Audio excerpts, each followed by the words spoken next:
一间公寓大楼传出着这囡仔叽叽叫的声音，这是一个6岁大的查某囡仔准备要去洗身躯，想袂到伊的妈妈一撒开着这浴巾啊，大胆分开这玻璃门哦，熊熊规个全裂开，造成这个囡仔规身躯呢有真侪所在拢互挂着伤，骹骨也舔四针，伊的妈妈嘛去互这玻璃来挂着，紧急送病院。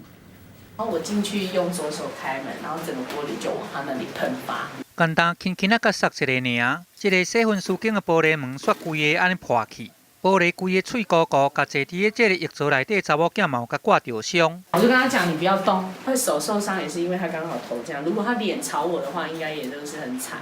这个6岁查某囡仔，伊的手去包起来，骹嘛是拢有伤痕，迄当阵舔4针，因老母嘛伫个这个开门的时阵有去挂着。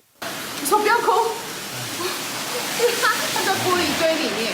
查某囡仔妈妈想讲，这种强化的玻璃门应该袂有年限的问题，想袂到家己煞会逼破。事后厝边啊嘛，拢烦恼讲因会敢会安尼。我觉得这样子好像有点危险呢。像昨天我在洗澡，我就觉得怕怕的，因为我也觉得那个年份可能这么